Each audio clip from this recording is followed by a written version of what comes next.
Shri K N Gopinath, ഇതാണ് ആശാ വർക്കർമാരുടെ നിലപാട്. ഇന്ന് സർക്കാർ ഈ സമരം തണുപ്പിക്കുന്നതിന് വേണ്ടിയുള്ള 2 ശ്രമങ്ങളാണല്ലോ നടത്തിയത്. ഞാൻ നേരത്തെ പറഞ്ഞ 2 കാര്യങ്ങളും. പക്ഷേ അവർക്ക് അത് പോരാ. ആശാ വർക്കർമാർ എന്നുള്ളത് ഈ കേരളം അംഗീകരിച്ച ആളുകളാണ്. കോവിഡ് സമയത്ത് ഏറ്റവും കൂടുതൽ പ്രശംസ പിടിച്ചു പറ്റിയവരാണ്. അവരെ എന്തുകൊണ്ടാണ് സർക്കാർ ഇപ്പോൾ മറക്കുന്നത്? 10 ദിവസമായി അവർ തലസ്ഥാന നഗരിയിൽ സെക്രട്ടേറിയറ്റിന് മുന്നിൽ രാപകൽ സമരം നടത്തുമ്പോൾ അവരെ അവഹേളിക്കുവാനാണല്ലോ മന്ത്രിമാർ പോലും വരുന്നത്.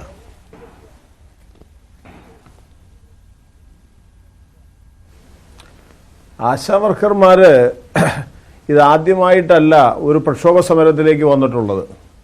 ഇപ്പോൾ ആശാവർക്കർമാരിലെ വളരെ ഒരു ചെറു ന്യൂനപക്ഷം വരുന്ന തൊഴിലാളികളെ, ആശാവർക്കർമാരെ പ്രതിനിധാനം ചെയ്യുന്ന ഒരു സ്വതന്ത്ര സംഘടന എന്ന് പറയുന്നു. അങ്ങനെ ഒരു സംഘടനയുടെ പേരിലാണ് ഈ സമരം നടക്കുന്നത്. എന്നാൽ ന്യൂസ് 18 അടക്കം അറിയാവുന്ന പോലെ ഈ സെക്രട്ടേറിയറ്റ് കേരളത്തിനകത്ത് എത്രയോ കാലമായി പ്രവർത്തിക്കുന്നു. ആ സെക്രട്ടേറിയറ്റിന് മുമ്പിലും തൊട്ടപ്പുറത്ത് ഡയറക്ടറേറ്റ് ഓഫ് ഹെൽത്ത് സർവീസിന്റെ മുമ്പിലും NHM-ൽ പെടുന്ന ആശാ വർക്കർമാർ നിരവധി പ്രക്ഷോഭ സമരങ്ങൾ നടത്തിയിട്ടുണ്ട്. ഒരാഴ്ച മുമ്പാണ് CITUവിന്റെ നേതൃത്വത്തിൽ 8000-ലധികം വരുന്ന ആശാ വർക്കർമാർ 2 ദിവസമായി DHS ഓഫീസ് വളഞ്ഞത്. അന്നൊന്നും ഈ ന്യൂസ് 18 അതുപോലെ തന്നെ ഇതുപോലുള്ള പത്രമാധ്യമങ്ങളോ ഒരു വാർത്തയായിട്ട് വന്നില്ല എന്നുള്ളത് നിർഭാഗ്യകരമാണ്.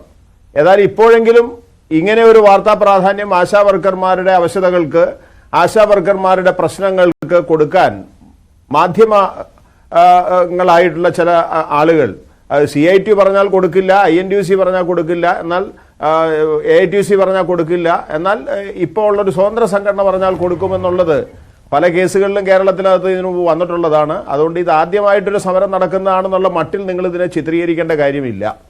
കഴിഞ്ഞ സമരത്തിന് ശേഷം, DHS-ന്റെ മുമ്പിലുള്ള സമരത്തിന് ശേഷം ആരോഗ്യമന്ത്രി വിളിച്ചു ചേർത്തിട്ടുള്ള ചർച്ചയിലാണ് യഥാർത്ഥത്തിൽ ഈ 10 നിബന്ധനകളുടെ അടിസ്ഥാനത്തിൽ 7000 രൂപ കൊടുക്കുക. ഓരോ നിബന്ധനയ്ക്കും 700 രൂപ വെച്ച്. നിബന്ധന ശരിയായില്ല എന്നുണ്ടെങ്കിൽ 700 രൂപ കട്ട് ചെയ്യും. ഈ പ്രതിഭാസം അവസാനിപ്പിക്കണമെന്ന് ആവശ്യപ്പെട്ടു. അന്നത്തെ മീറ്റിങ്ങിനകത്ത് മുഴുവനും പിൻവലിക്കാമെന്ന് പറഞ്ഞതായിട്ട് എനിക്കറിയില്ല. ഞാൻ ആ ചർച്ചയിൽ ഉണ്ടായിരുന്നില്ല. ആശാ വർക്കർമാരുടെ നേതൃത്വം അതിനകത്ത് പോയിരുന്നു. CITU സെന്ററിൽ നിന്ന് എന്നെ പോലെ തന്നെ പ്രവർത്തിക്കുന്ന നേതാക്കന്മാരും ഉണ്ടായിരുന്നു. അന്ന് ആ സമരം ഞങ്ങൾ അവസാനിപ്പിച്ചത് 5 കാര്യം പറഞ്ഞാൽ 5 വ്യവസ്ഥകൾ. ഒരു മാനദണ്ഡവും ഇല്ലാതെ ഫ്രീ ആയിട്ട് ഇങ്ങനെ ശമ്പളം കിട്ടിക്കൊണ്ടിരിക്കണമെന്ന് പറയാൻ കഴിയില്ല. നിങ്ങൾ ന്യൂസ് 18-ലുള്ള റിപ്പോർട്ടർമാർ ജോലി ചെയ്യുന്നതിൻ്റെ അനുസരിച്ചാണ് നിങ്ങൾക്ക് ശമ്പളം തരുന്നത്. അപ്പം ജോലി ചെയ്യുന്നതിനൊരു സോഷ്യൽ ഓഡിറ്റ് വേണമെന്നുള്ളത് കേരള ഗവൺമെൻറ് ഉണ്ടാക്കിയിട്ടുള്ളതല്ല, അത് ഇന്ത്യ ഗവൺമെൻറ്റാണ്. സോഷ്യൽ ഓഡിറ്റ് മാത്രമല്ല, പല മാനദണ്ഡങ്ങളും എങ്ങനെ ഈ ആനുകൂല്യം ഇല്ലാതാക്കുമെന്ന് കണക്കാക്കിക്കൊണ്ട് ഗവേഷണം നടത്തുകയാണ് BJP-യുടെ നേതൃത്വത്തിലുള്ള കേന്ദ്ര ഗവൺമെൻറ്. അതിനെതിരെ ചെറുവിരൽ അനക്കാൻ പോലും നിങ്ങളാരും തയ്യാറായിട്ടില്ല. ഓണറേറിയം എന്ന് പറയുന്നത് സംസ്ഥാന സർക്കാർ കൊടുക്കുന്നതാണല്ലോ അല്ലേ? ഓണറേറിയം എന്ന് പറയുന്നത് സംസ്ഥാന സർക്കാർ കൊടുക്കുന്നതാണല്ലോ. ഇൻസെന്റീവിന്റെ കാര്യത്തിലല്ലേ കേന്ദ്ര സർക്കാരിന്റെ പങ്കാളിത്തം എവിടെയുള്ളൂ? ഇൻസെന്റീവ് 60-40 അനുപാതത്തിൽ കൊടുക്കുന്നു എന്നുള്ളത് അല്ല. ഓണറിയം മാത്രമല്ല, ഇൻസെന്റീവ് 40-60 എന്ന വിവാദത്തിൽ 3000 രൂപ ഫിക്സഡ് ഇൻസെന്റീവ് കിട്ടേണ്ടതുണ്ട്. അത് 4 മാസമായിട്ട് കിട്ടിയിട്ടില്ല. എന്താ നിങ്ങൾ മിണ്ടാത്തത്? ചെറിയ കാര്യമാണോ? ഈ 7000 രൂപയുടെ ഓണറേറിയം കൊടുത്തു തീർക്കൂ. ആദ്യം 7000 രൂപയുടെ ഓണറേറിയം കൊടുത്തു തീർക്കൂ. നവംബർ മാസത്തെ മുതൽ പെൻഡിംഗ് ആണ്. എന്ത് ധനപ്രതിസന്ധിയാണ് കേരളത്തിനുള്ളത്? ഇത്തവണത്തെ ബജറ്റ് അവതരിപ്പിക്കുമ്പോൾ ഏറ്റവും ആദ്യം ധനമന്ത്രി പറഞ്ഞത് ധനപ്രതിസന്ധിയിൽ നിന്ന് കേരളം കരകയറുന്നു എന്നാണ്. ഈ ആശാ വർക്കർമാരുടെ കാര്യത്തിൽ മാത്രം എന്ത് ധനപ്രതിസന്ധിയാണുള്ളത്? ഇവർ ജോലി ചെയ്യാത്തവരാണെന്നാണല്ലോ നിങ്ങൾ പറയുന്നത്. അതുകൊണ്ടാണ് ഈ ഉപാധികൾ വെച്ചിരിക്കുന്നത് എന്നാണല്ലോ പറയുന്നത്. അല്ല മഞ്ജുഷ, അങ്ങനെ ഞങ്ങൾ പറഞ്ഞില്ല. അത് ഉദ്യോഗസ്ഥന്മാർ പറയുന്നതാണ്. ഞങ്ങളാരും ഉണ്ടാക്കിയതല്ല ഈ ഉപാധികളൊന്നും. ഇപ്പൊ കഴിഞ്ഞ ചർച്ചയ്ക്കകത്ത് തീരുമാനിച്ചത് എന്താണെന്ന് വെച്ച് കഴിഞ്ഞാൽ, ഉപാധികളില്ലാതെ തന്നെ ആശാ വർക്കർമാർക്ക് മുൻകാലത്തെ പോലെ ഓണറിയം കിട്ടണം. ഞാൻ പറഞ്ഞ ഈ ഓണറിയം 7000 രൂപ എന്ന് പറയുന്നത് ഉൾവിലി പോലെ ഒരു സുപ്രഭാതത്തിൽ ഉണ്ടായതല്ല. ഈ 7000 രൂപ ഓണറിയത്തിലേക്ക് സ്റ്റേറ്റ് ഗവൺമെന്റ് കൊടുക്കുമ്പോൾ അതിൽ 700 രൂപയാണ് ചരിത്രം പരിശോധിച്ച് നോക്കിക്കഴിഞ്ഞാൽ ഉമ്മൻചാണ്ടി സർക്കാർ കൊടുത്തത്. ബാക്കി ഏത് സർക്കാരാണ് കോൺഗ്രസിന്റെ ഓണറിയം വർദ്ധിപ്പിച്ചത്? ഒരു സർക്കാരും വർദ്ധിപ്പിച്ചില്ല. 2016 ശേഷം ആശാ വർക്കർമാരുടെ ജോലി ഒന്ന് പരിശോധിച്ച് നോക്കൂ ശ്രീ കെ എൻ ഗോപിനാഥ്. 7000 അല്ല 70000 രൂപ കൊടുത്താൽ പോലും ഈ ജോലി ചെയ്യുന്ന അവരെ അംഗീകരിക്കുന്നതിന് അടുത്ത് പോലും എത്തുകയില്ല. കോവിഡ് സമയത്ത് എത്രമാത്രം അധ്വാനമാണ് അവർ നടത്തിയത്? ആരെങ്കിലും വീടുകളിൽ പോയി ഇത്രമാത്രം ജോലി ചെയ്യുമായിരുന്നോ? അവർക്ക് 7000 രൂപ കൊടുക്കുന്നതിനെ പറ്റി നിങ്ങൾ വലിയ രീതിയിൽ വർത്തമാനം പറയേണ്ട ആവശ്യമില്ല. 7000 എന്നുള്ളത് വലിയ തുകയൊന്നുമല്ല. ഇന്ന് PSC ചെയർമാന്റെയും അംഗങ്ങളുടെയും ശമ്പളം 1,22,000 രൂപയാണ് കൂട്ടി കൊടുത്തിട്ടുള്ളത്. രൂപയാണ് ഒരു ദിവസത്തെ വേതനം. മഞ്ജുഷേ ഞാൻ പറയുകയാണ്, നിങ്ങൾ പറഞ്ഞ 70,000 പോരാ, ആശാവർക്കർമാർക്ക് 1,70,000 കൊടുക്കണമെന്ന് ഞാൻ പറഞ്ഞാൽ നിങ്ങൾ ചർച്ച അങ്ങനെയാണ് ഉദ്ദേശിക്കുന്നത്. ശബ്ദമുയർത്തി സംസാരിക്കണ്ട. ഞാൻ എന്റെ ശബ്ദത്തിൽ ഞാൻ സംസാരിക്കാം. 1,70,000 ആശാവർക്കർമാർക്ക് കൊടുത്തു കഴിഞ്ഞാൽ എന്താ, കഴിക്കുമോ? എനിക്ക് അങ്ങനെ അഭിപ്രായമില്ല കഴിക്കുമെന്ന്. 1,70,000 കൊടുക്കട്ടെ. നമ്മൾ അങ്ങനെ കളിതമാശ പോലെ വർത്താനം പറയരുത്. 7,000 ആയതല്ലാന്ന് ഞാൻ പറഞ്ഞുള്ളൂ. അല്ല മഞ്ജുഷ് ഒരു കാര്യം പറയേ, ഞാൻ 7,000 സഫീഷ്യന്റ് ആണെന്ന് ഞാൻ പറഞ്ഞില്ലല്ലോ. ഞാൻ പറയാത്ത കാര്യം നിങ്ങൾ എന്തിനാ വ്യാഖ്യാനിക്കുന്നത്?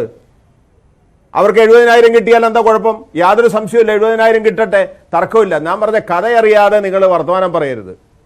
ഇത് വെറുതെ ഉണ്ടായതല്ല. നിങ്ങൾ CITUവിനെ വിളിച്ചിരുത്തിക്കൊണ്ട് ചർച്ച നടത്തുന്നത് CITU എവിടെയായിരുന്നു എന്നല്ലേ ചോദിച്ചുകൊണ്ടിരിക്കുന്നത്. CITU ഉണ്ടായിരുന്നു.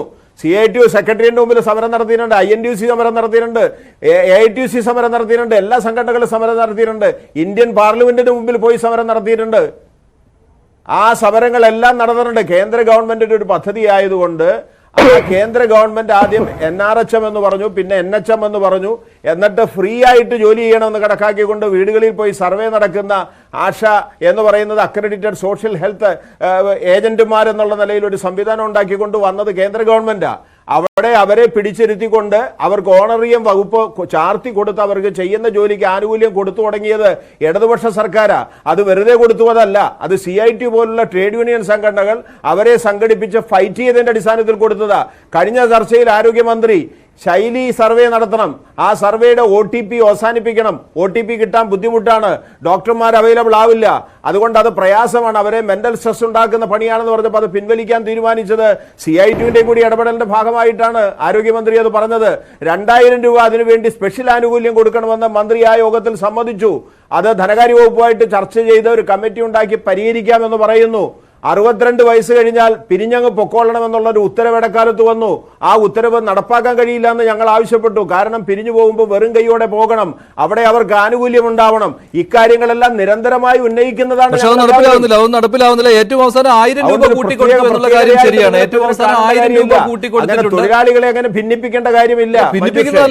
അല്ല CITUവിന് ഇത്രമാത്രം ശക്തിയുള്ള ഒരു പ്രസ്ഥാനമാണല്ലോ. ആ CITU വിചാരിച്ചിട്ട് പോലും 7,000 രൂപ എന്ന തുച്ഛമായ തുക, അതും കിട്ടിയാൽ കിട്ടിയെന്ന രീതിയിലാണ് കേട്ടോ. 7,000 നൽകിയത് CITU ഫൈറ്റ് ചെയ്ത് നേടിയതാണെന്ന് പറയുന്നു. ശരിയാണ്, CITU ഇവിടെ സമരം നടത്തിയിട്ടുണ്ട്. പക്ഷേ 7,000 രൂപ കിട്ടിയാൽ കിട്ടിയെന്ന രീതിയിലാണ്. നവംബർ മുതൽ കിട്ടുന്നുമില്ല. ശ്രീമതി